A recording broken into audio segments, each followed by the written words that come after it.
Bon, bonsoir tout le monde. Très content de vous accueillir parmi nous, ceux qui sont en physique et ceux qui sont à distance.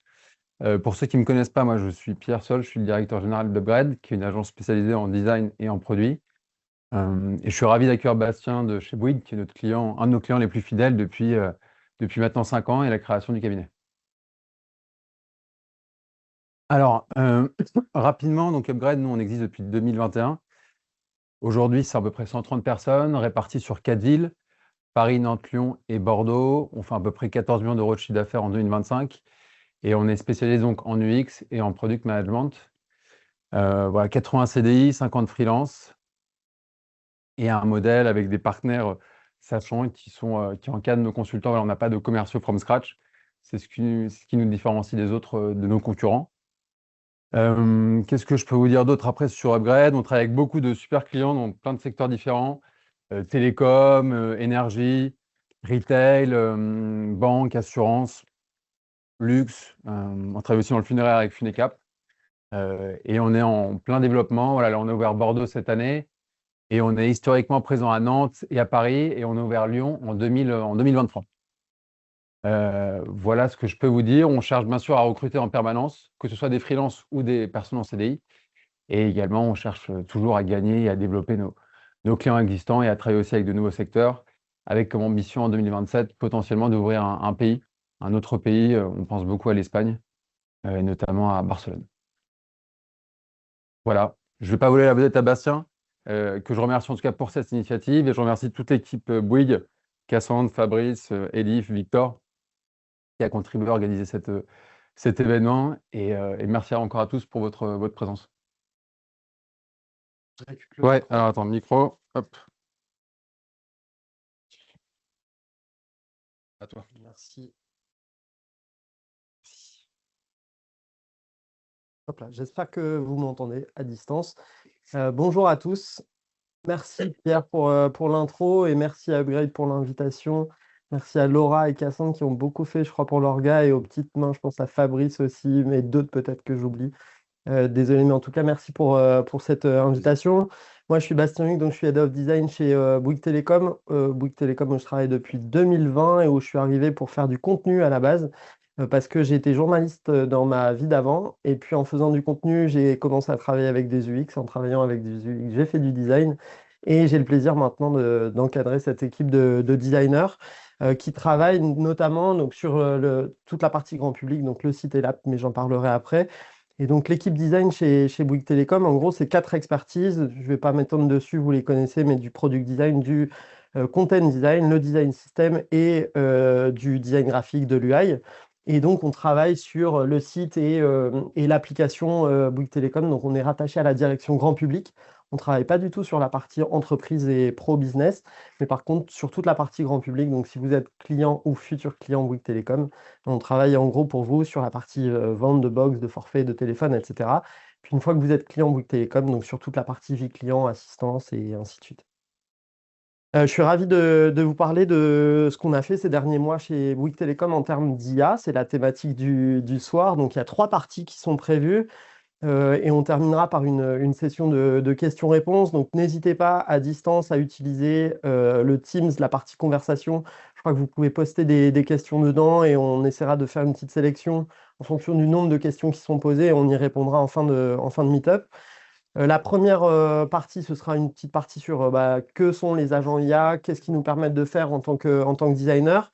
Vous aurez droit à une démo d'une vingtaine de minutes avec 4 agents qu'on a déployés cet été et qu'on utilise énormément depuis. Et puis une petite partie qui introduira la partie questions-réponses, mais un peu plus réflexive sur ce que ça pose comme enjeu pour la suite et ce que ça dessine sur l'avenir du design.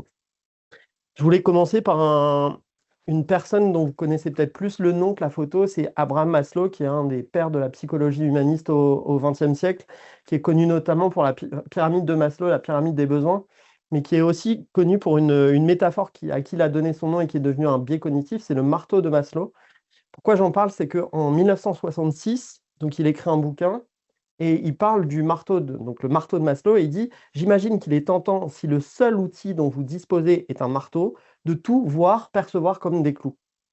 Pourquoi je dis ça? C'est que quand j'observe certains avec l'IA, j'ai l'impression qu'ils se comportent un peu comme s'ils avaient un marteau. Le marteau, c'est l'IA.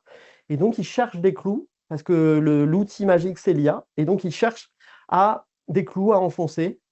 Et ils pensent que à ça. Et c'est où est-ce qu'on va mettre de l'IA, où est-ce qu'on peut mettre de l'IA, où est-ce qu'on peut mettre de l'IA, où est-ce qu'on peut mettre de l'IA, parce que c'est moderne, parce que c'est innovant, parce que ça va nous permettre de nous distinguer.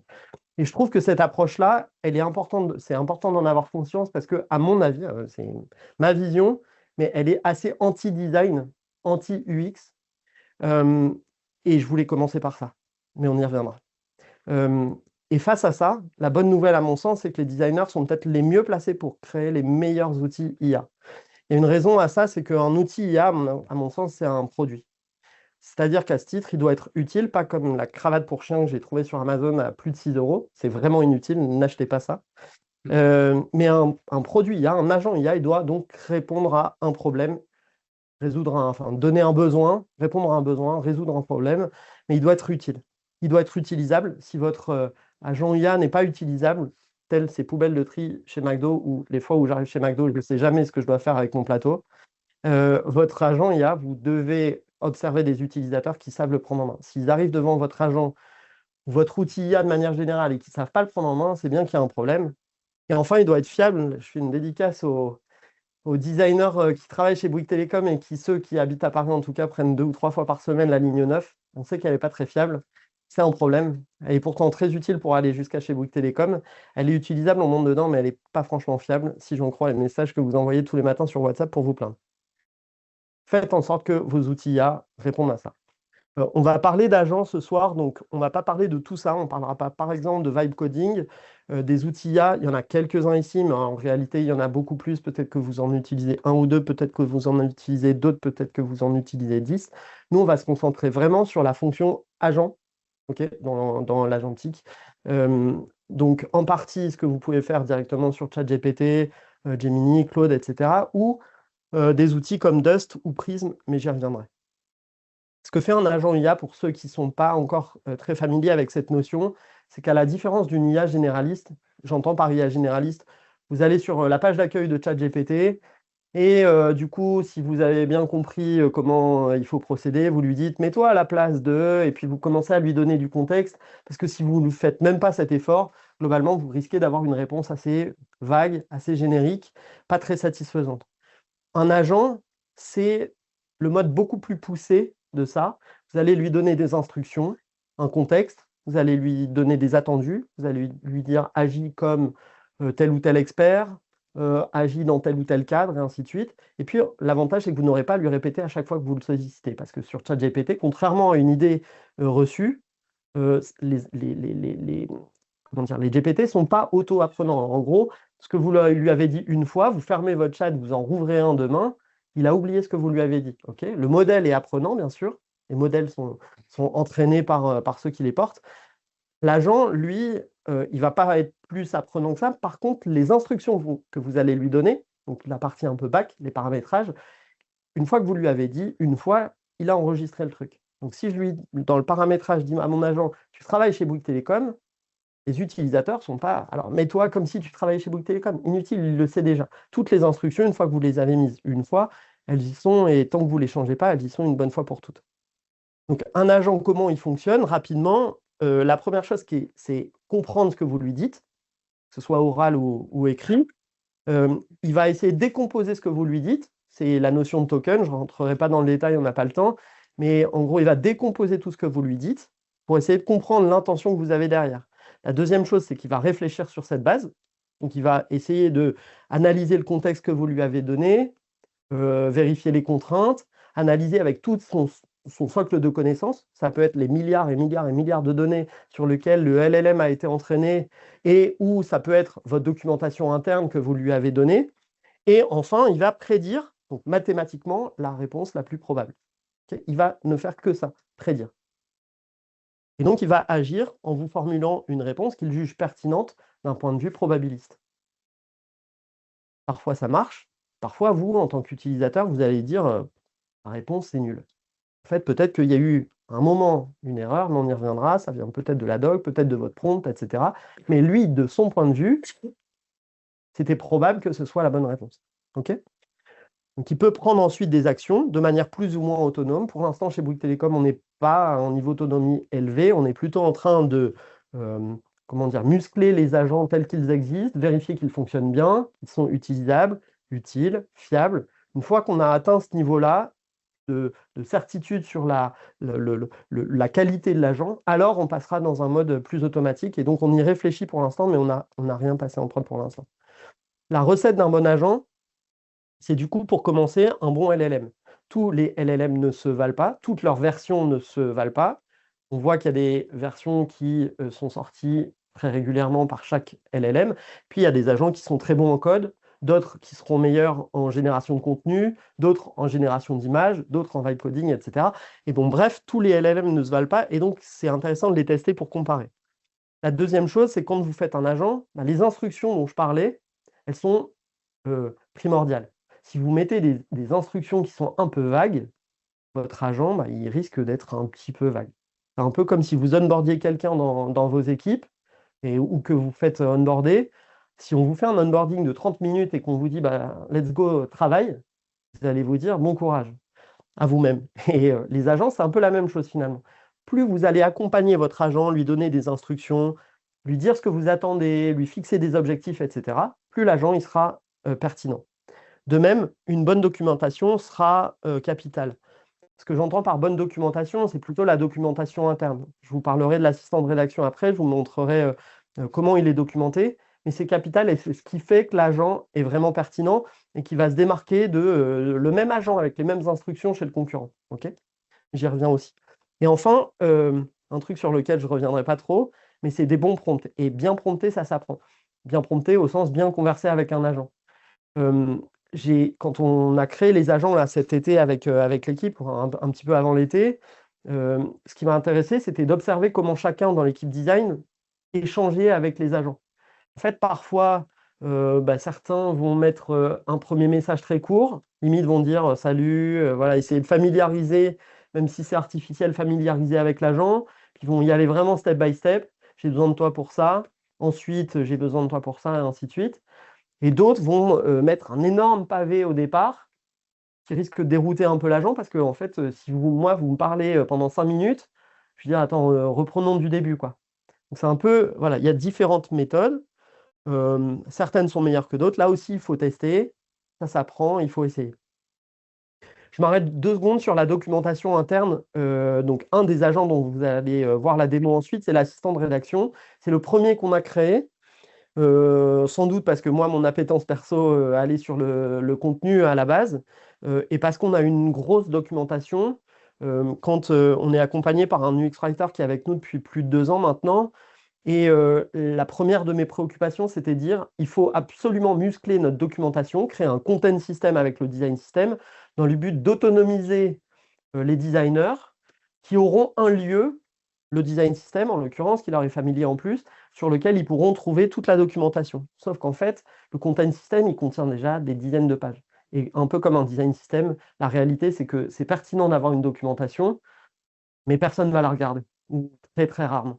Et en fait, ce qui s'est passé depuis 2 ans, c'est qu'il y a eu les IA, et où je me suis dit, OK, alors si on donne cette documentation à des IA, les IA vont pouvoir évoluer dans ce cadre, et là, ça va devenir intéressant parce qu'on n'aura plus à aller se référer à ligne 3 du chapitre 4 à ligne B. En fait, une IA, elle va comprendre ce qu'elle a dans la documentation, elle va pouvoir travailler dans ce cadre. Donc la documentation qu'on a, c'est un content system, un ton de voix, des règles orthotypaux, des personas UX, un glossaire, des principes de design, des règles d'accessibilité, d'inclusivité, etc. Et ça me semble capital. La deuxième chose qui est capitale dans la partie paramétrage de l'agent, c'est ce que je disais, c'est les instructions. J'ai volontairement simplifié parce que le pré-prompt doit faire 6000 ou 7000 caractères à date. Je l'ai extrêmement réduit et simplifié, donc ce n'est pas réellement les phrases qui sont là, j'ai essayé de le simplifier pour que vous compreniez.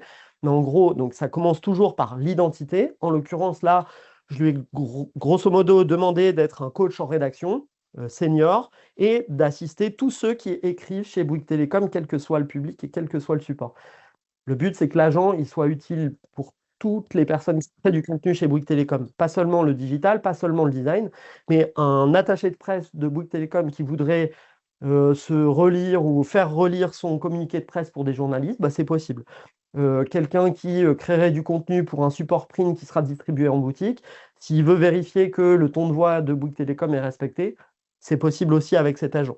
La deuxième chose, c'est l'objectif, c'est ce que j'attends véritablement de lui. Ce qu'on attend de lui, c'est qu'il nous permette de diffuser des contenus qui soient cohérents à 360, quel que soit le canal, quel que soit le support, etc. Cohérent, donc il y a une question de marque, le tone of voice soit respecté et toutes les guidelines, SEO, accessibilité, inclusivité et autres. Ensuite, il a des instructions. Les instructions, c'est comment tu vas travailler en tant qu'agent. Donc les instructions, par exemple, c'est demander toujours qui le sollicite pour qu'il comprenne à quel public ensuite on va avoir affaire, quel sera le support, de proposer toujours un contenu qui réponde bien aux besoins. Si on s'éloigne, bah, tu reviens dans ton couloir, tu n'as pas à t'éloigner de ce couloir. Tu vérifies que tu respectes systématiquement la documentation interne avant de me proposer la réponse. Et enfin, les règles qui me semblent être tout aussi importantes. Les règles, c'est tous les garde-fous que vous allez fixer à votre agent. Et vous pouvez en rajouter. Je parlerai de l'itération, l'impératif itération sur le paramétrage de l'agent. Vous pouvez lui mettre des règles. Exemple, être concis, clair et pédagogue. J'insisterai beaucoup sur la pédagogie, mais j'y reviens après.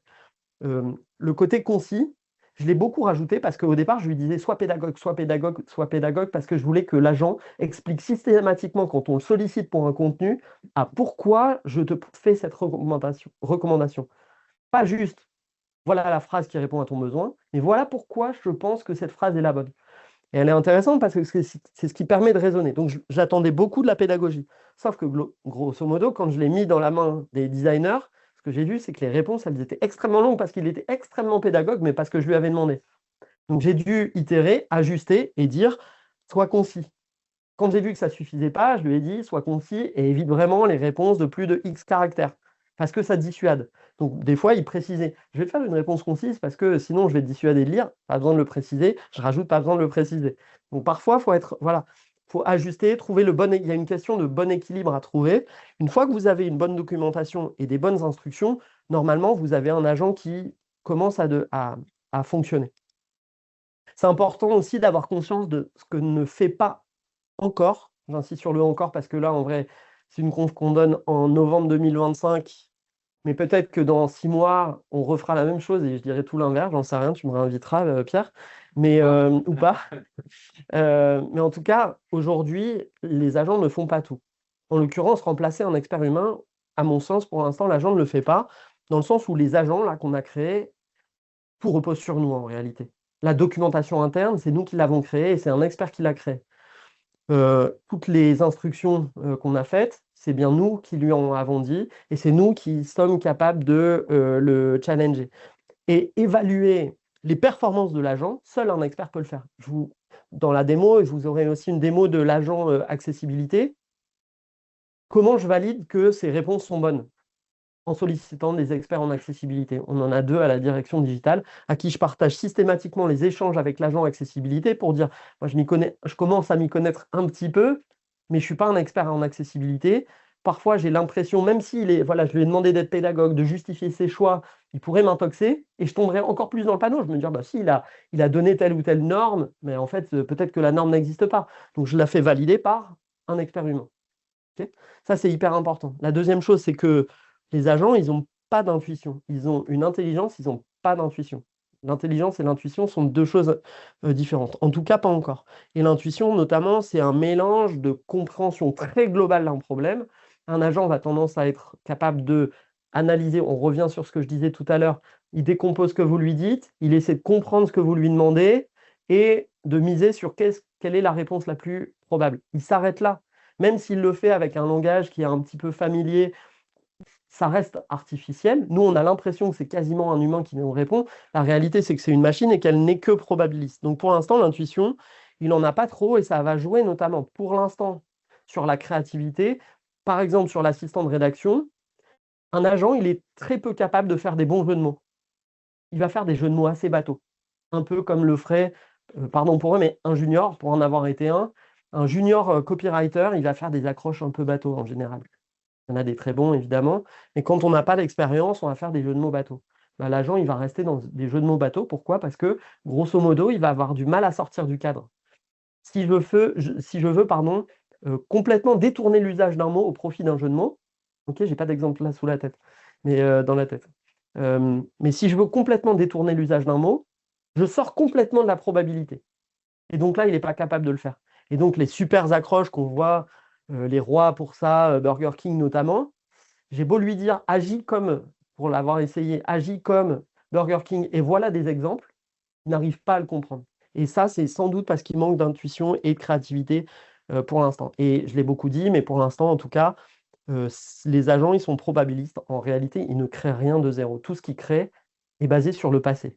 Ok. Et c'est un truc dont on doit avoir absolument conscience parce que je trouve que c'est fondamental de dire ça. Aujourd'hui, on parle d'IA générative. En réalité, les IA, elles génèrent une réponse, mais elles reproduisent surtout des choses qui ont déjà eu lieu par le passé. Et donc, si quelque chose est extrêmement répandu dans soit votre documentation interne, soit sur Internet, que ce soit vrai ou faux, en fait, l'IA en tant que telle n'est pas capable de le savoir. La redondance de cette information suffit à ce que ça devienne à un moment la réponse la plus probable. Lui, il va estimer que la réponse est pertinente parce que plus probable. Néanmoins, l'IA a répété une erreur du passé, potentiellement un mensonge, une fake news, etc. Et c'est important d'en avoir conscience parce que pour l'instant, le risque avec un fonctionnement comme celui-là, c'est de, globalement, les IA restent dans le passé, ok. Ce qui s'est passé, on peut le reproduire, mais du coup, on reste dans un schématisme, un risque de conformisme. Et c'est intéressant en tant que designer, c'est de dire qu'il y a un risque de conformisme. Du coup, il y a une opportunité aussi en tant que designer ou en tant que product people, c'est de sortir du conformisme et de revenir sur la créativité, etc. Comment on se démarque des autres, et ainsi de suite. Donc, j'y vois à la fois un risque et une opportunité. Les agents chez Bouygues Télécom, donc ils ont été créés via une solution multi-LLM qui s'appelle Prism. C'est un concurrent direct de Dust. Les deux solutions sont françaises. Prism a été choisi par Bouygues Télécom. Prism bosse avec beaucoup de gros comptes maintenant en France. Ça permet donc à chaque collaborateur, c'est le cas chez Bouygues Télécom depuis le mois de septembre, c'est ouvert à tout le monde maintenant. Chaque collaborateur peut créer un agent, le paramétrer, il peut le partager avec un collègue, 10 collègues, ou alors l'ensemble de l'entreprise. Il y a un processus qui permet de vérifier, de valider auprès d'un comité de validation que l'agent peut être publié parce qu'il est bien paramétré, qu'il n'y a pas de données sensibles, etc., ou qui pourrait être mal utilisé par d'autres. Mais on peut le publier, donc c'est le cas des agents que vous verrez ensuite. Il peut évidemment traiter des documents, on peut le connecter avec de la documentation interne, des SharePoint, des tableaux, des pianos, etc., etc., n'importe quelle documentation interne.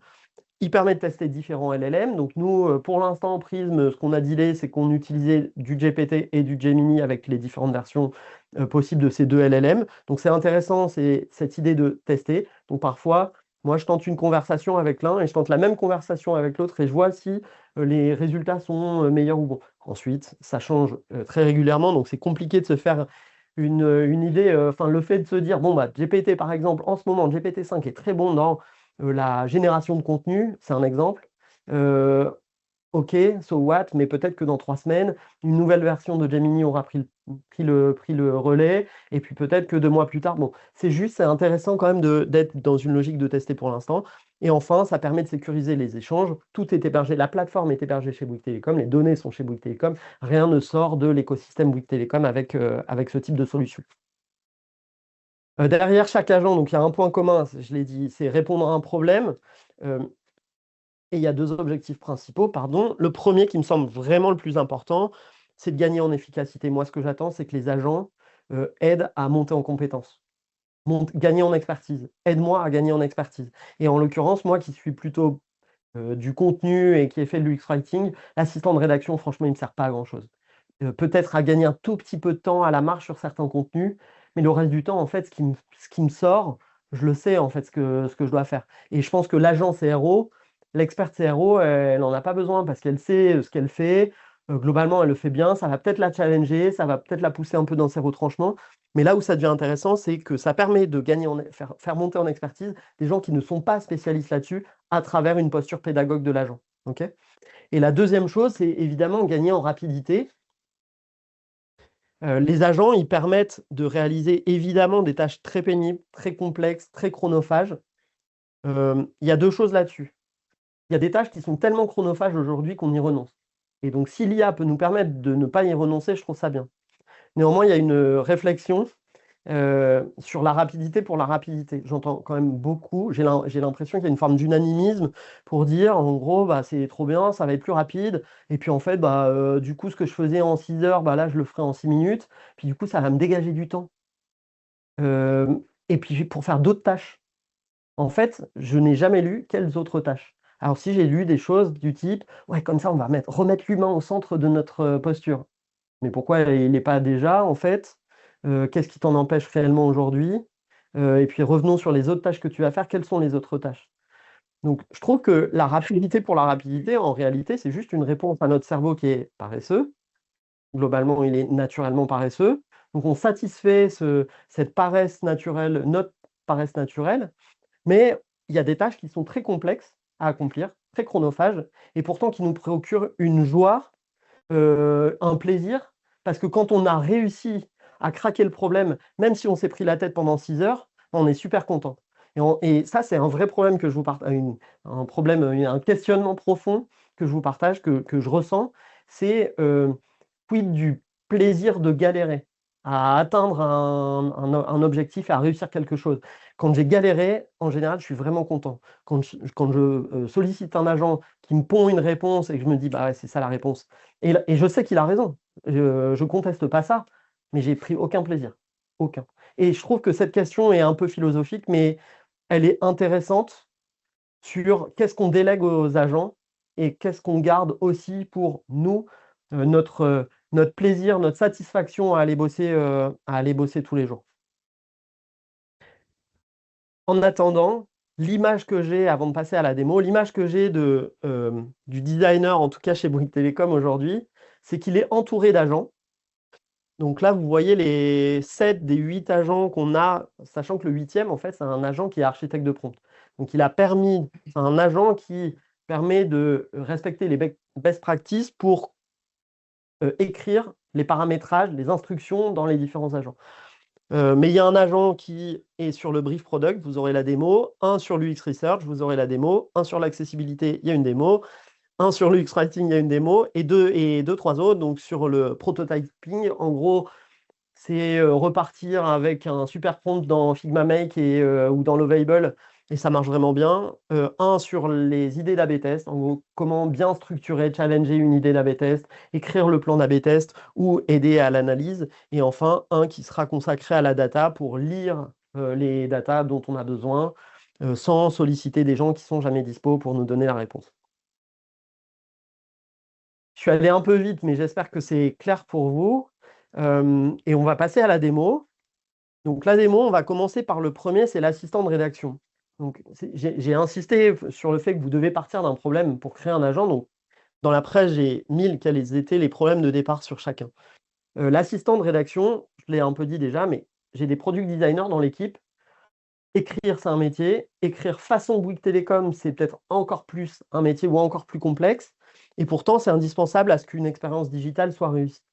Et donc l'idée de l'assistant de rédaction, c'était d'accompagner des personnes novices dans ce travail du X-Writing ou de rédaction de contenu pour avoir un contenu qui respecte en gros nos guidelines et qui marche bien dans l'expérience, qui contribue à améliorer l'expérience.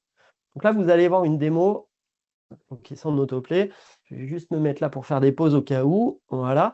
Donc, je ne sais pas si vous avez vu, systématiquement dans les paramétrages, je lui dis de se concentrer d'abord sur qui il sollicite, quel est le besoin, à qui on s'adresse, quel est le support, quelles sont les contraintes, etc.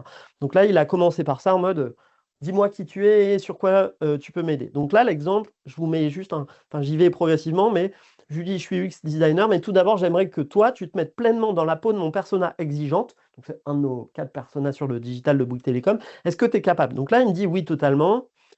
Il me dit quelles sont les attentes globalement d'un persona exigeant. Est-ce que ça va impliquer pour la rédaction, et ça je trouve ça intéressant, aller droit au but, avoir un vocabulaire précis, accessible, structurer l'info pour qu'elle soit scannable, éviter toute ambiguïté, l'exigeant déteste l'ambiguïté, etc. Là, je vais lui dire, fais comme si tu étais à sa place, parle à la première personne, mets-toi dans sa peau, imagine que tu ouvres ton application mobile car ta box Internet est en panne. Quelles sont tes 3 attentes prioritaires? Là, il va faire quoi? Du probabilisme. Il a évidemment dans la doc les personas UX, donc il sait quand même beaucoup de choses sur ce persona, mais là, il se met dans un use case qui est les attentes prioritaires quand la box, elle tombe en panne. Donc, il va dire, je veux comprendre immédiatement ce qui se passe, pas de phrases vagues, etc. Je veux savoir quand est-ce que ce sera rétabli. L'exigeante est exigeante, elle veut un rétablissement de ses services le plus vite possible et elle veut de la transparence. Et elle veut avoir une solution provisoire. L'exigeante exige d'avoir une solution et qu'on ne la laisse pas en rade pendant que sa box est en panne. Donc ça, il me le dit, il sait un peu de choses, mais il va développer. Et donc là, je vais lui dire, imagine maintenant que tu vas sur la page assistance de l'application dans le but d'appeler le service client. Tu cliques sur contacter l'assistance par téléphone. Donc là, je suis en train de uploader une modale qu'on était en train de travailler. Et tu vois cette fenêtre apparaître. Qu'est-ce que tu comprends? Qu'est-ce que tu ressens? Donc là, il va lire l'image, le contenu. Ça fonctionne très bien.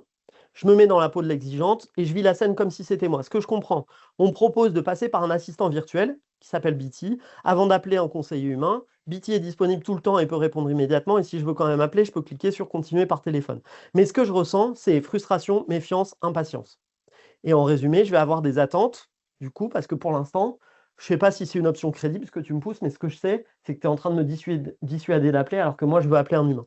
Donc là, je lui dis maintenant, agis de nouveau comme un assistant de rédaction, plus comme un de nos personas. Tu reviens dans ton rôle principal. Dans les paramétrages, je lui ai précisé qu'il ne devait jamais sortir de son rôle d'assistant de rédaction, sauf un cas, se mettre à la place de nos personas. Il est capable de le faire, il le fait. Maintenant, agis de nouveau donc comme un assistant de rédaction. Qu'est-ce que tu peux me conseiller prioritairement pour améliorer l'efficacité de cette modale? Donc là, il va me dire de clarifier la valeur ajoutée de l'assistant virtuel, de respecter l'intention initiale, de rassurer sur l'efficacité. Il va commencer à me proposer un exemple concret. Ajoute un élément concret qui prouve que BT est utile. Exemple, dans 80% des cas, BT résout le problème en moins de 2 minutes. Ou bien, BT peut lancer un test de votre box dès maintenant. C'est des exemples, ça, il n'en sait rien, mais juste, il essaie de... Et là, il commence à me donner à réfléchir parce qu'en échangeant avec lui, je me dis, est-ce que ça, c'est une bonne idée, une mauvaise idée? Est-ce qu'on peut aller voir le métier pour avoir des chiffres? Est-ce que les chiffres sont pertinents ou non? Mais il m'aide à réfléchir et à structurer ma pensée. Et enfin, donc là, il me propose une version réécrite de la modale. Moi, je vais juste lui expliquer que mon objectif, c'est de limiter les appels au service client téléphonique parce que c'est coûteux pour Bouygues Télécom. Mais est-ce qu'il peut me proposer 2 variations que je pourrais ensuite A/B tester? Et donc là, il se met en mode Canva, il va me faire une version 1, une version 2. Ça allait très vite. Je ne sais plus si je reviens dessus, je crois que oui. Donc ça, c'est, voilà, il y a la variante A. Obtenez votre diagnostic en moins de 2 minutes. Pas besoin d'attendre qu'un conseiller soit disponible. BT peut tester votre box et vous proposer une solution provisoire immédiatement. Donc, il a vraiment répondu à l'exigente, elle veut une solution, par exemple une clé 4G, etc. Donc, il va dans ce sens-là. Et je ne sais pas si je suis revenu sur l'autre, mais en fait, c'est ce que je vous... Voilà, résolvez votre problème dès maintenant. Dans la majorité des cas, votre problème est réglé sans appel. Ben, ça, c'est des preuves concrètes qui vont rassurer l'utilisateur. Mais finalement, ce que je vous disais tout à l'heure, finalement, peu importe la solution que l'agent pousse. Est-ce qu'elle est parfaite? Est-ce qu'elle est utilisable? Plutôt oui. Est-ce qu'elle pourrait être encore améliorée par un UX Writer senior? Plutôt oui. Mais ce qui m'a importé, c'est que Elif, en l'occurrence, qui a travaillé sur ce sujet, quand elle échange avec l'agence, ce qui m'intéresse, c'est quand elle va venir partager sa solution, elle va dire, bah, en fait, j'ai mis telle solution parce que le persona exigeant, il attend ci, il attend ça. Et en fait, il y a un raisonnement qui est derrière. Plutôt que de dire, bah, j'ai mis ça parce qu'en fait, il y a un agent qui est dans nos mains, donc on utilise l'agent, puis on a mis ça, quoi. Ce qui est intéressant, c'est de se prendre un peu la tête sur comment je peux, moi, m'autonomiser et peut-être encore aller plus vite que l'agent. Je vais vous faire une deuxième démo, c'est l'assistant de recherche utilisateur. Un use case parce que sinon on n'a pas le temps. L'assistant de recherche, il est capable de nous aider à relire des guides d'entretien pour éviter des biais, etc. Assez classique. Là, je vais plutôt vous montrer la partie restitution. Donc le problème, c'est que les designers chez nous, ils sont polyvalents, c'est des product designers, mais ce n'est pas tous des spécialistes en recherche utilisateur. Il y a quand même des subtilités en user research qu'il faut maîtriser. Et donc là, le but de l'agence, c'est de nous accompagner à éviter des erreurs et donc, in fine, à avoir les meilleurs insights possibles. Donc là, le cas, c'est je suis product designer, j'aimerais que tu m'aides à analyser et synthétiser la retranscription de 8 tests utilisateurs non modérés que j'ai réalisés cette semaine sur user testing. Il va me poser plein de questions sur le contexte parce que je lui ai demandé de me poser plein de questions sur le contexte avant de démarrer. Donc là, je lui dis l'objectif. L'objectif du test, c'est valider que les gens, en gros, arrivent à choisir un téléphone et à l'ajouter au panier sur le site de Bouygues. Donc, il montre qu'il a compris, il est proactif, il me propose une grille d'analyse, mais j'en ai pas besoin. Je lui explique que j'ai réalisé il y a quelques jours des tests à distance. La retranscription, elle a été faite par l'outil IA de user testing, donc c'est juste du voice to text, speech to text, pardon. Le document, il comporte aussi le plan de test en introduction. Ça va l'aider, il va savoir quels sont les objectifs, les hypothèses de recherche, etc. Et je lui dis, est-ce que tu peux commencer par faire une synthèse courte en mode executive summary pour les membres du COMEX, pardon, top point fort, top point faible et pistes d'amélioration. Je lui envoie le fichier doc. Là, ça prend, je crois, une vingtaine de secondes. N'hésitez pas à boire un verre d'eau si vous avez un verre d'eau en attendant. Ça prend ça prend une vingtaine de secondes. Moi, je vais en profiter pour prendre un verre d'eau. Il est là. Ouais. Il est là. Mais en gros, ça prend du temps parce que le doc, il fait une dizaine de pages. C'est des tests non modérés qui duraient 15 à 30 minutes, je crois, pour le plus long. Donc, c'est un peu long, mais c'est normal. Et là, il me fait la synthèse. Vous allez vous dire, ou me demander, mais est-ce que tu es sûr que ce qu'il met là est bon? Oui, je suis sûr pour avoir fait moi-même l'analyse à la mano en traditionnel et avoir pris beaucoup d'heures pour ça, des heures que habituellement je n'ai pas. Et là, en l'occurrence, c'est ce qui me permet quand même de valider que cet agent fonctionne bien. La restitution qu'il m'a faite, je pense qu'à 95%, c'est ce que j'avais moi fait comme restitution pour les membres du CODIR. Et donc là, je vais aller un peu plus loin, je vais lui dire, j'avais moi-même réalisé une grille d'observation, j'ai pris des notes en regardant les tests, en l'utilisant, est-ce que tu peux me faire une synthèse détaillée sur un problème, c'est la fonctionnalité Smart Change, donc c'est une fonctionnalité commerciale pour acheter son téléphone, et ce qu'il a vu, mais comme moi surtout j'ai vu dans les tests, c'est que les gens avaient un peu de mal à comprendre comment ça fonctionnait. Donc là, idem, le doc est assez lourd, c'est un fichier Excel assez complet, mais ça va, c'est assez rapide, c'est en x1. Et donc là, il va me faire toute une analyse détaillée de ce qui a fonctionné et n'a pas fonctionné sur cette offre, en l'occurrence, à cette partie du parcours. OK. Je vais aller un peu plus vite parce que je vois que l'heure tourne vite, mais je vais pouvoir continuer à itérer. Il va pouvoir me faire une proposition de recommandation, etc. pour les next steps et m'aider finalement à faire la synthèse qui va bien. L'assistant accessibilité, alors j'ai beaucoup lu et entendu des experts en accessibilité qui disaient que l'IA pouvait rien faire en accessibilité ou en tout cas pas grand-chose. Je pense qu'elle n'est pas capable de faire un audit d'accessibilité digne de ce nom tel que le fait un expert en accessibilité qui part en mission dans une entreprise ou qui est dans une entreprise, mais elle peut faire quand même des choses. L'assistant accessibilité, donc nous, on a été accompagnés pendant 1 an environ par une experte accessibilité qui a fait une longue mission pour nous aider à vraiment monter en compétences et à nous améliorer en accessibilité ces derniers mois. Et on a donc 2 référents qui sont formés et qui sont spécialistes en accessibilité chez nous. Le problème, c'est que nous, côté product ou dev, on n'est pas tous des experts S en accessibilité numérique. Donc le but de l'agent, là, c'est de nous aider, dans la mise en œuvre des règles d'accessibilité. Pareil, j'irai pas jusqu'au bout de la démo pour gagner un peu de temps, mais là, j'ai pas eu le temps de voir. Là, j'avais accéléré parce qu'il était un peu lent tout à l'heure. Pardon, désolé, je reviens en arrière. Il me demande comment je peux l'aider et je lui ai dit, ouais, ok, je suis UX designer, je travaille actuellement sur le checkout du site, plus particulièrement sur différents formulaires que l'utilisateur doit remplir. Là, je pense que dans les règles, dans les instructions, je ne lui ai pas dit sois concis et évite d'être trop proactif. Donc, je ne lui ai rien demandé, mais il me fait déjà ah, bah parfait, je m'y connais en formulaire et voilà ce qu'il faut savoir. Là, en réalité, je lui dis est-ce que tu arrives à lire le contenu de cette capture d'écran? Si oui, je te poserai une question ensuite dessus. Oui, il m'a fait du OCR, donc il a du image to texte. Et je lui dis que je m'interroge sur le positionnement du champ obligatoire. Alors, je ne sais pas si vous l'avez vu, mais je crois que je remonte ensuite après.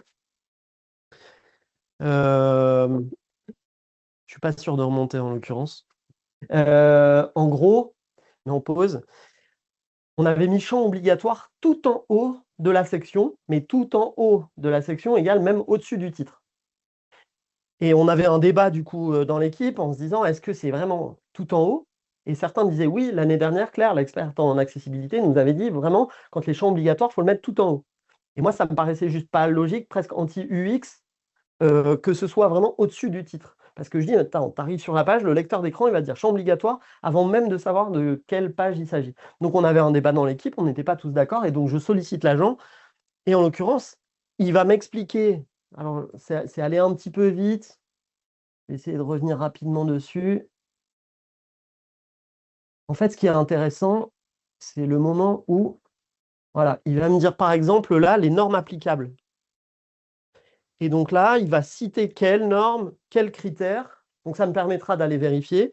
J'aurai par ailleurs, la plupart du temps, quand il cite des sources, j'ai un bouton source à la fin qui me permet de cliquer et d'aller directement à la source qui fait foi et sur laquelle l'agent a reposé son raisonnement.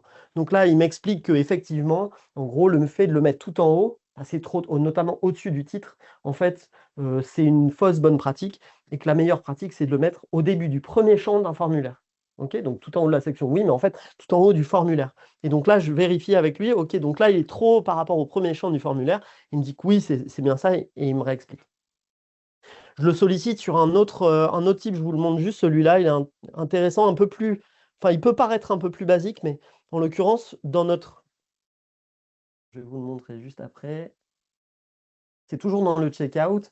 Voilà, ici, vous voyez en tout petit, désolé, peut-être vous verrez mieux à distance, c'est simplement en haut, c'est le récapitulatif. Donc là, il y a un iPhone qui est ajouté au panier et un forfait à 29,99 au lieu de 39,99. 39,99, l'ancien prix est barré. Et parce que je suis un peu chiant, j'ai fait un inspecter l'élément pour vérifier qu'il y avait un ARIA label. Parce que moi, je sais que quand on fait un prix barré, il faut un ARIA label qui dit prix barré ou ancien prix. Et là, je vois qu'il ne l'est pas. Mais juste pour du coup challenger l'agent et voir si l'agent est capable de lire une capture d'écran qui comporte du code HTML à droite et du front sur la partie de gauche, je lui demande. Et en l'occurrence, il va me faire la réponse à laquelle je m'attendais, mais à laquelle je m'attendais parce que sur ce plan-là, ça va, j'arrive encore voilà, à maîtriser. En gros, il va me dire, bah voilà, résultat concret pour l'utilisateur. Donc, forfait, un lecteur d'écran NVDA par exemple, VoiceOver, il lirait probablement quelque chose comme forfait 200 Go à 39,99 euros, 29,99 euros. Juste le code n'a pas été correctement fait. Il l'a analysé, il le valide, il me fait des recommandations. Donc là, en l'occurrence, mettre des ARIA labels en mettant ancien prix 39,99, prix actuel 29,99. Ça, pour l'instant, c'est ce que je vous disais, on n'a pas automatisé. Donc ça, enfin le rêve, je ne sais pas si c'est un rêve, mais en tout cas, je me dis que ce serait pas mal qu'ils scannent nos pages et qu'ils nous alertent sans que moi, le chiant de service, j'aille faire du inspecter l'élément pour vérifier que ça a été bien fait, ou un dev dans la même situation. On pourrait sans doute automatiser à partir de maintenant des choses en la matière, dès lors que l'agent va être capable de crawler les pages, là en l'occurrence du checkout, il va être capable de dire attention ici il y a un problème, attention ici il y a un problème. Et c'est finalement là sur l'accessibilité, c'est les utilisateurs qui souffrent de déficience, de handicap qui vont en profiter, quoi.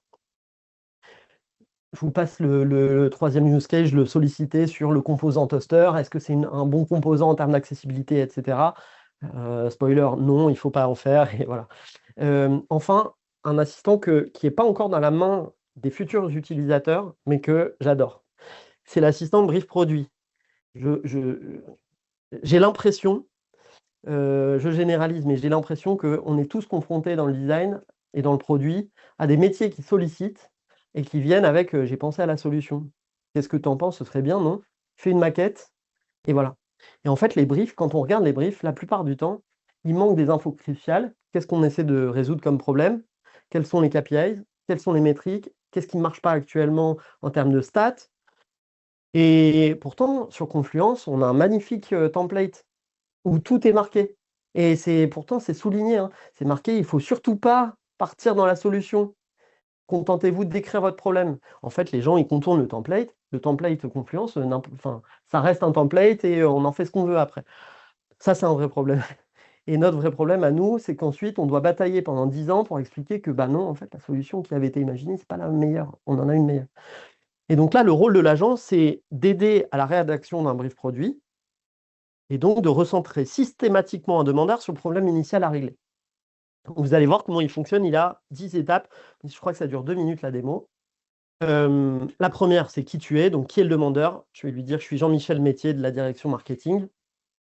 Ça, c'est faux, mais le reste est vrai, le use case. Donc, je vais lui dire que donc, je le sollicite pour un brief qui va concerner l'espace client web de Bouygues Télécom. Donc, je lui dis, voilà, il me dit lequel, ok, est-ce que la ligne de marché, est-ce qu'il y a une ligne de marché impactée? Bon, là, on est en vie client.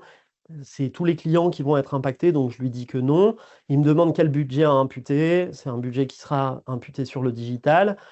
La nature de la demande, c'est de l'amélioration continue. Il me suggère d'autres, hein, création de parcours, contraintes légales, etc. comme il s'agit d'une, je m'arrête juste là une seconde, comme il s'agit d'une amélioration continue, et là je lui ai mis un schéma de raisonnement dans les instructions. En gros, si c'est une amélioration continue, alors il y a des champs obligatoires et d'autres qui sont facultatifs. Si c'est une contrainte légale, il y a des champs qui apparaissent alors qu'on ne va pas t'embêter avec ça si ce n'est pas une contrainte légale, etc. Donc là, il me dit, comme il s'agit d'une amélioration continue, les prochains champs sur le problème utilisateur principal et le problème principal pour Bouygues Télécom seront obligatoires. Peux-tu préciser qui est l'utilisateur final concerné par ta demande? Tous les clients qui se connectent à l'espace client web. Ça, c'est vraiment vrai. Vous verrez le truc après. Est-ce que tu as un persona? Non, là, en l'occurrence, tous les clients, je veux qu'ils soient ciblés par mon brief. Donc, je lui dis tout type de persona. Très bien. Et là, ça devient intéressant.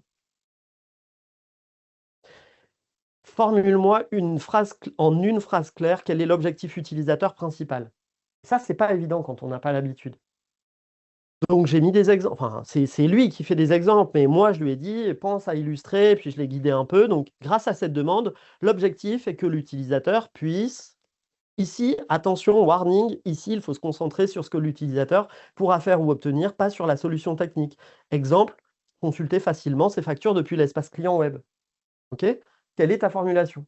Et là, je vous mets un vrai exemple qui était sur un Confluence récent qui nous a été soumis. Grâce à cette demande, donc là j'ai fait un mix, mais sur le fond, la fin de la phrase, c'est exactement la même. Grâce à cette demande, l'objectif est que l'utilisateur puisse voir une bannière qui l'incite à télécharger l'application mobile. Le métier qui formule ça, il se dit vraiment que c'est un problème utilisateur. Son problème, c'est l'objectif, c'est qu'il voit une bannière pour télécharger l'app.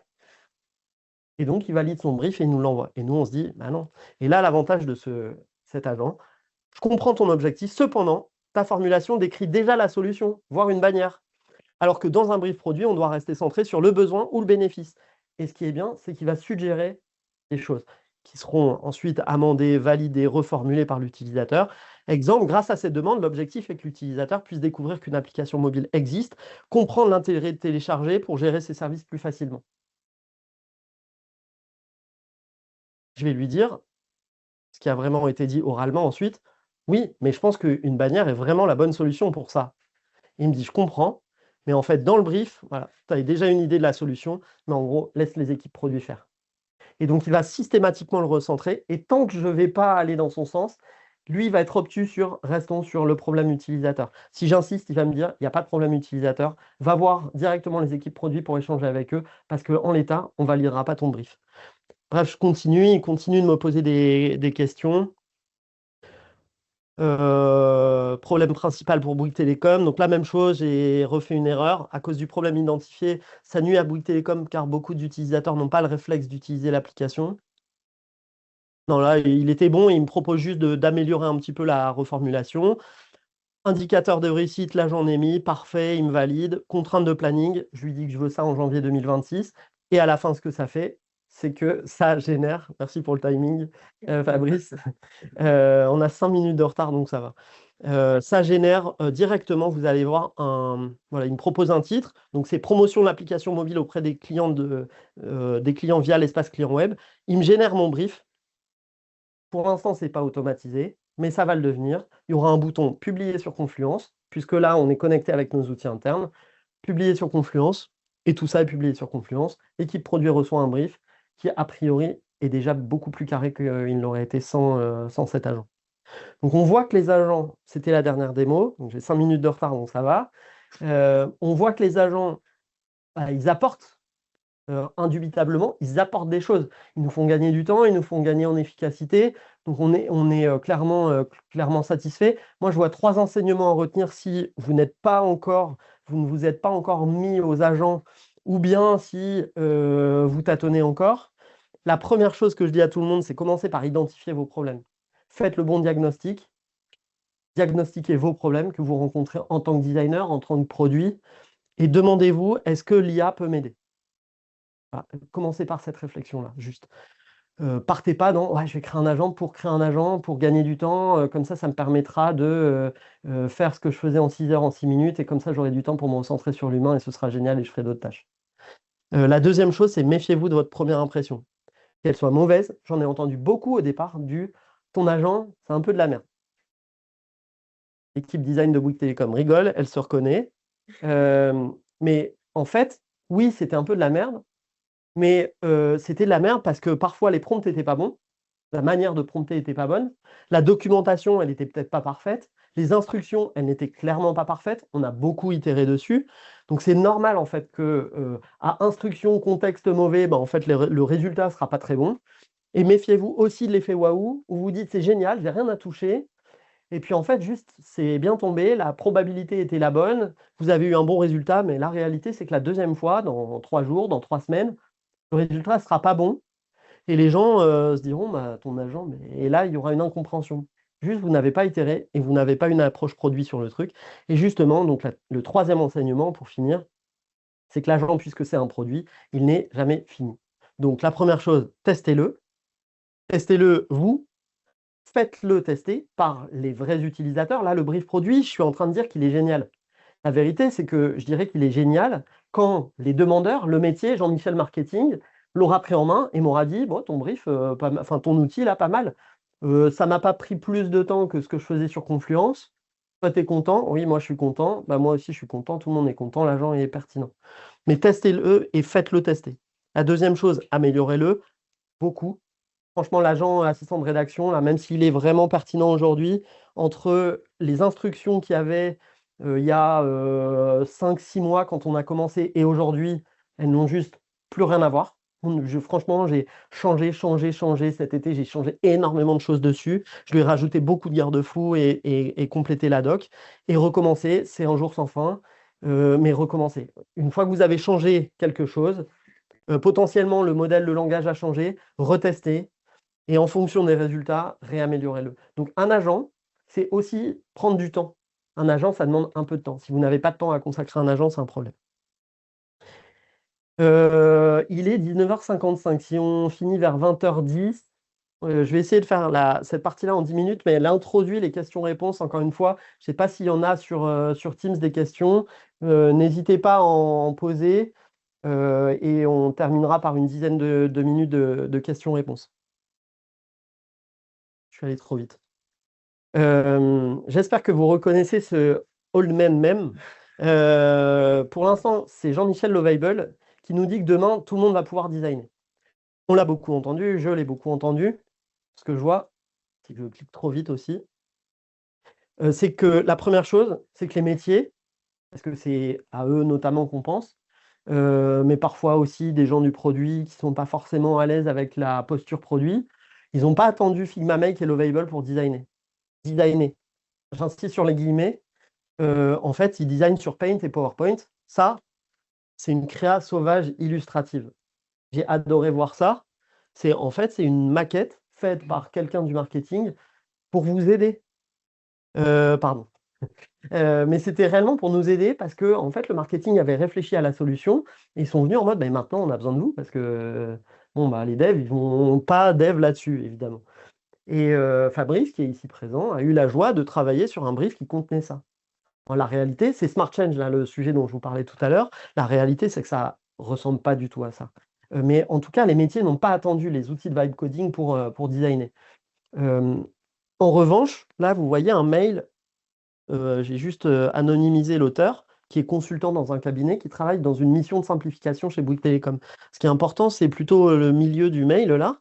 Il a échangé avec la DSI et la direction de l'expérience client, la DEX, chez Bouygues Télécom, et un des irritants remontés concerne la formulation du document unique. Donc le grand super brief. Ok. Parmi les pistes explorées, l'une consiste à utiliser des outils d'IA comme Lovable ou V0 pour maqueter rapidement une nouvelle fonctionnalité simple. Moi, je ne sais pas ce que c'est une nouvelle fonctionnalité simple. Là, en ce moment, on est challengé sur une nouvelle fonctionnalité très simple qui va sans doute se transformer sur un bouton radio. C'est extrêmement simple d'un point de vue design. La réalité, c'est que je pense que ça va être la goutte d'eau qui va faire déborder le vase et qui va faire planter complètement l'expérience de l'utilisateur. Donc déjà, première chose, fonctionnalité simple, je ne sais pas ce que c'est. La deuxième chose, c'est que plutôt que de faire sur PowerPoint ou sur Paint, ils vont aller sur Lovable ou sur Figma Make et ils vont avoir quelque chose de beaucoup plus propre visuellement. Et comme ce sera plus propre visuellement, ils vont se dire, bah voilà, ça marche beaucoup mieux et ça marchera. La réalité, c'est que ce n'est pas parce qu'un produit, un parcours est propre visuellement qu'il est utilisable. On le sait tous quand on travaille dans le design ou dans le produit. Donc là, en fait, il y a un gros risque parce qu'en fait, ces solutions-là, elles ne sont pas forcément viables ou faisables. Et enfin, la dernière chose là-dessus, c'est que tout le monde pourra créer des prototypes visuellement propres, mais est-ce que tout le monde pourra bien designer? C'est là la différence entre designer entre des guillemets et bien designer avec l'application des normes, des standards qu'on connaît et des méthodes qu'on maîtrise. C'est pas parce qu'on a tous des appareils photo dans nos téléphones et qu'on a tous 15 000 photos ou 25 000 photos dans nos téléphones qu'on est pour autant des grands photographes. Juste, on fait des photos qui sont la plupart du temps merdiques. Et pour ma part, c'est pas parce que j'ai un kitchenette dans ma cuisine que je suis un grand pâtissier pour autant. Et les grands pâtissiers de mon quartier, franchement, ils peuvent dormir tranquille. Jean-Michel, futurologue, il nous dit que demain tout sera en zéro interface et qu'il n'y aura plus besoin du X. Sur ce point, la première chose, c'est que les prédictions qui sont définitives sur les nouvelles technos, j'ai tendance à être un peu méfiant.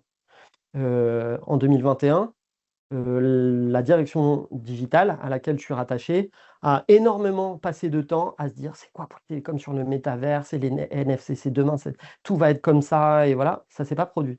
Et le zéro interface, je ne dis pas que ça ne va pas se produire. Je dis que ça peut se produire, mais que ça ne va pas nécessairement se produire. Et qu'aujourd'hui, les gens ont entendu ce buzzword, n'ont pas écouté véritablement ce qui était dit sur je pense à la conférence de Michael Bayens qui était à la ProductConf, notamment en début d'année et qui était enfin, vers le mois de mai-juin, qui était vraiment intéressante. Les gens certaines personnes, pardon, ont juste retenu zéro interface et demain.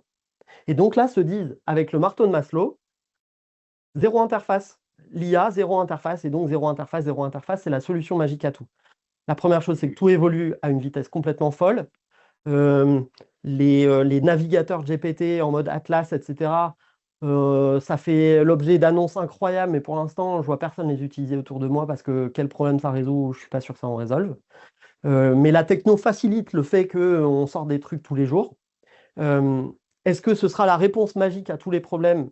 Ben, en fait, j'en sais rien. Ce que je vois, c'est que parfois, une réponse magique, elle répond à un problème, mais elle en crée d'autres aussi.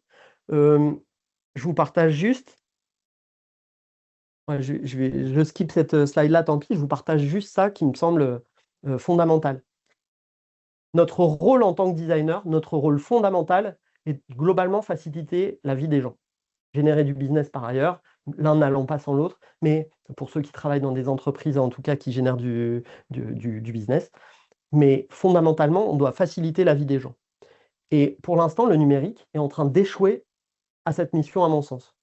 C'est la première étude, c'est celle du Défenseur des droits qui a été publiée en octobre.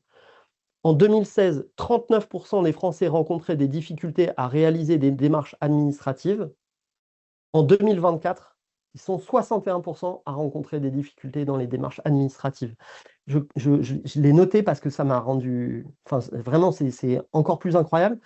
Donc, toujours sur cette période, la proportion des 55-79 ans, nos parents, grands-parents, la proportion des 55-79 ans qui rencontrent des difficultés, elle est passée de 30 à 60%. Il y a 60% des aînés à 55 ans, on n'est pas encore un aîné, mais des seniors qui galèrent dans les démarches. Celle des 33-54 ans, okay, l'étage du dessous, mon étage, on pourrait se dire ouais, c'est générationnel parce que les vieux, ils sont largués. Elle est passée de 35 à 62%. Donc en fait, les 33-54 ans galèrent tout autant que les plus seniors dans les démarches administratives. Et en l'occurrence, il y a une étude du CREDOC qui est tombée quasiment au même moment, juste avant, en septembre, qui étudiait justement les raisons, les difficultés rencontrées pour réaliser une démarche administrative en ligne. Quasi 20% ont peur de se tromper, 16% le site internet n'est pas bien conçu, 13% ne comprennent pas, 11% ne se sentent pas suffisamment compétents pour utiliser internet et les outils numériques, 4% ont du mal à s'exprimer à l'écrit. 4% à l'échelle d'un pays de 66 millions, c'est beaucoup. Donc les chats GPT, à l'oral, la question n'est pas posée, mais j'ai entendu le côté, mais maintenant c'est le vocal, Bastien. Mais le vocal, le nombre de fois où moi je fais des vocaux, je commence un vocal sur WhatsApp, en fait je m'arrête parce que je ne sais plus ce que je voulais dire, et encore, j'ai la chance de parler et de plutôt avoir des facilités de langage, mais le nombre de personnes qui galèrent à parler, ça ne va pas leur résoudre leurs problèmes. Et le site internet n'est pas adapté à votre handicap. 2%, mais je pense que si on faisait un sondage auprès des personnes qui souffrent de handicap, on ne serait plus à 2%. Là, c'est évidemment la population générale. Donc, vous voyez que 44% des gens rencontrent des difficultés dans les démarches administratives. Donc, c'est énorme et c'est hyper important. Ça, notre ancien ministre qui était une phobie administrative, on s'en rappelle, sur la partie fiscale. Ouais. Ça l'aura fait. Ouais. Bon, je passe par manque de temps sur l'automatisation des tâches, mais j'ai juste vu passer un post LinkedIn il y a 2 jours qui résumait tellement ce que je voyais depuis 6 mois, de quelqu'un qui s'enthousiasmait avec les outils de vibe coding et l'automatisation. C'est génial, on va pouvoir tester 10 idées par semaine, alors qu'aujourd'hui, c'est une par mois. Perso, je ne joue pas au loto et je ne suis pas sûr qu'en jouant 10 fois par semaine au loto, plutôt qu'une fois par mois au loto, va me permettre de gagner le gros lot. Et je trouve que la démarche design, c'est pas de lancer des boules en espérant que par magie, l'une d'entre elles tombera dans le bon trou. Et c'est pas la vision du design que j'ai envie de défendre. Mais enfin, le titre de la conférence était concevoir avec l'IA, vous avez vu la slide de tout à l'heure, ou disparaître. Et c'est le point d'interrogation qui était important. Je prédis rien, je vous ai dit que je me méfiais des prédictions, mais on entend beaucoup néanmoins le demain, on va tous disparaître. La première chose qui n'est pas forcément rassurante, c'est que depuis 2 siècles, à peu près 1830, où on voit les débuts des révolutions industrielles qui vont succéder ensuite, depuis 2 siècles, les révolutions industrielles puis technologiques ont été destructrices d'emplois. Pas que, évidemment, puisque quand il y avait par exemple l'essor de la technologie, ou même avant l'essor de l'industrie, évidemment, ça crée de l'emploi. Mais il y avait un système de vases communicants. Okay, mais globalement, l'automatisation des tâches, elle n'a jamais été par philanthropie pour libérer les gens de tâches qui sont chronophages ou pénibles. Pourquoi les industries se sont mis à mettre des machines à la place des gens? C'était juste parce que la machine allait beaucoup plus vite, qu'elle était moins coûteuse et qu'elle permettait de dégager beaucoup plus d'argent. Okay, c'est le principe d'un système capitaliste, qu'on soit pro-capitaliste ou anti-capitaliste, peu importe, mais le système fonctionne comme ça. Et aujourd'hui, les perspectives en matière d'IA, c'est automatiser, aller plus vite, produire à moindre coût. Et si certains pensent que par philanthropie, les patrons ou ceux qui détiennent les entreprises diront « mais t'inquiète pas, ce que tu faisais en 6 heures, tu le fais en 6 minutes, mais le reste du temps, bah, profites-en, quoi ». Ça ne marchera pas comme ça. Si on s'arrête là, enfin franchement, soit on est vraiment, on ne veut pas voir la réalité en face, soit on est vraiment ignorant, pardon. Mais il y a eu bien, effectivement, pendant des décennies, Joseph Schumpeter, qui était un économiste dans les années 1930, qui a théorisé la destruction créatrice d'emplois, il y avait un système de vases communicants. Donc les métiers de l'agriculture, si vous prenez en gros début 19e siècle, 1800, 80% de la population travaillait la terre. L'industrie est arrivée, la destruction des emplois de la terre a commencé à décroître pour que les gens aillent à l'usine. Ils ont eu des tâches extrêmement laborieuses et puis ça a atteint un pic en 1960. Et à partir de 1960, on a commencé à fermer des usines, notamment pour des questions de coûts. Et les gens sont partis dans le tertiaire, ou à la retraite, ou dans le tertiaire. Mais du coup, il y avait bien cette théorie qui fonctionnait. Et aujourd'hui, j'entends aussi beaucoup le côté, mais ne nous inquiétons pas. Oui, l'IA va sans doute détruire des métiers, mais de toute façon, on est trop nombreux. Mais en fait, il ne faut pas s'inquiéter, il y a d'autres métiers qui vont être créés. La vérité, c'est que dans l'économie, il y a 3 secteurs d'activité, il n'y en a pas 4. Encore que certains avaient présenté comme le numérique ou la nouvelle technologie, enfin les nouvelles techno, pardon, la tech, comme un 4e secteur. Si on considère que c'est celui-là et le secteur des services, donc le 3e secteur, qui sont les plus menacés, aujourd'hui, il n'y a pas de 4e. Si je m'arrête là, vous êtes déprimé, on ne va pas boire un coup. Et du coup, dernière slide, mais il faut tous qu'on ait conscience que nos métiers sont en train de changer, ils sont en train de changer vite. Il faut être à l'aise avec cette idée-là, à l'aise au sens déjà en avoir conscience et l'accepter parce qu'en fait, on n'a pas vraiment le choix sur cette partie-là. On peut être proactif. Certains, j'entends aussi beaucoup, disent mais on n'est pas en train de scier la branche sur laquelle on est assis. Si je vais dans cette métaphore, j'ai tendance à penser qu'il vaut mieux avoir la scie en main pour décider le moment ou alors la vitesse à laquelle on va scier la branche, plutôt que de se dire bah, j'attends sur la branche, et effectivement quelqu'un assiera à ma place et je tomberai, quoi. Donc soyons proactifs, essayons de reprendre le leadership. Ce que je pense, c'est qu'individuellement, face au risque de destruction d'emplois qui risque de se produire, le salut, il va passer plutôt par la valeur individuelle et collective des équipes, mais d'abord par la valeur individuelle. Et donc, je termine plutôt par une question, plutôt que par une solution, mais qu'est-ce que vous apportez? Qu'est-ce que vous apportez à votre entreprise? Quelle est votre valeur? Et notamment, est-ce que vous êtes capable d'apporter plus que n'importe une IA? Et qu'est-ce que vous apportez? Il n'y a pas que les hard skills dans la vie, il y a aussi les compétences. OK, compétences au sens plutôt soft skills, mais pas que. Compétences, c'est aussi l'état d'esprit, etc. Et je pense que le salut peut venir de là. Si vous apportez, si vous continuez, vous, dans votre entreprise, à apporter plus que n'importe une IA, il n'y a pas de raison que votre emploi soit menacé. Merci pour votre écoute. Il est 20h, il est 20h08. On peut peut-être prendre 3, 4, 5 questions, je ne sais pas, en fonction de la longueur des questions. Elles sont déjà là. C'est ça? Oui. OK. Et si vous en avez, évidemment, oui, si vous en avez ici, évidemment, je commence par celle-là. Dans l'optique de designer avec des IA et être un coordinateur d'IA, comme montré dans une slide au début, selon vous, quels sont les soft skills et skills techniques à développer en priorité? Bah, ça fait la transition avec ce que je venais de dire, je pense. Les skills techniques, en fait, ils changent à peu près tous les 6 mois. Moi, là, pour l'instant, je ne suis pas en mode ce qu'il faudra avoir dans 3 ans, dans 5 ans. Franchement, j'en sais strictement rien. Même dans 1 an ou dans 6 mois, je ne suis pas sûr de le savoir.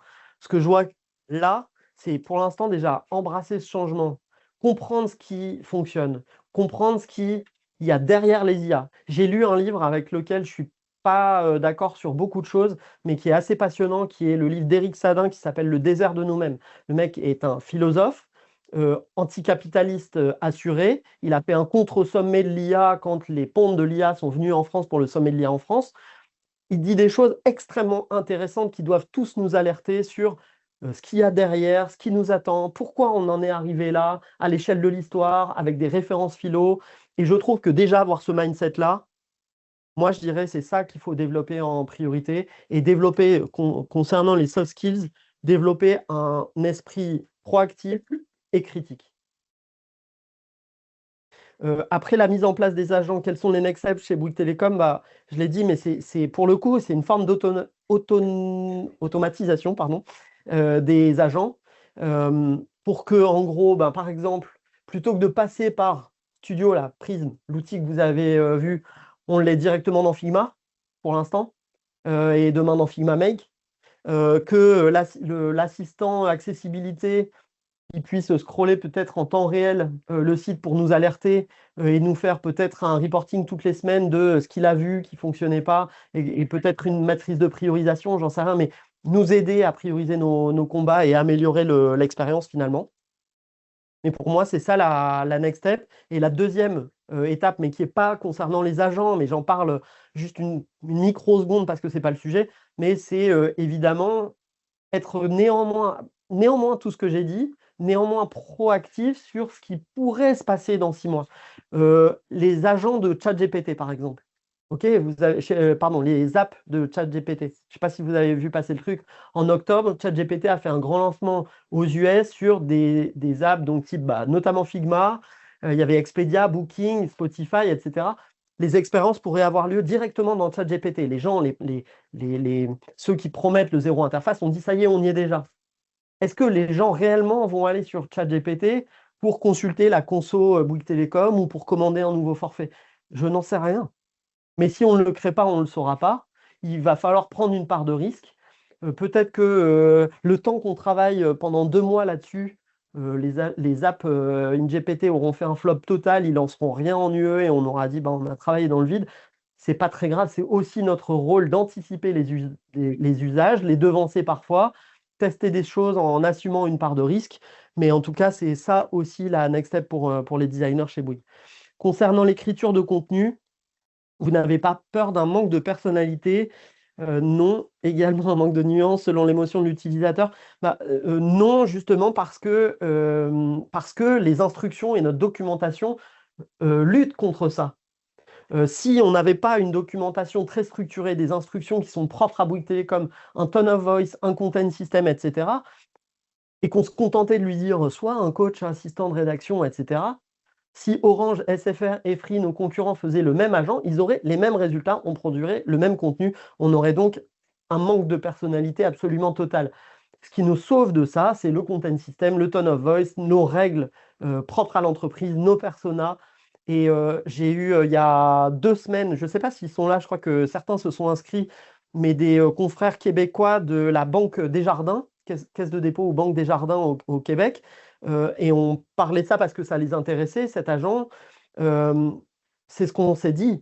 La première chose, avant de vous lancer dans un agent assistant de rédaction, faites un content system. Si vous voulez automatiser en partie la réalisation de prototypes avec Figma Make, Lovable et compagnie, et d'autres outils sans doute dans 3 mois, commencez par vous assurer que la doc du design system, si vous en avez un, est à jour et qu'elle est claire. Aujourd'hui, je ne l'ai pas mentionné, mais le designer qui travaille sur le design system et le designer qui travaille sur le content system, jusqu'au 31 décembre inclus 18 heures, ils ont pour mission d'améliorer la doc de notre design system et de notre content system. Notre doc, il y a certains composants, certes on ne les utilise pas très souvent, allez la lire, vous ne comprenez rien. C'est un vrai problème. Ça a été formulé comme ça il y a 3 ans, et ben c'était pas parfait, on n'a pas itéré dessus.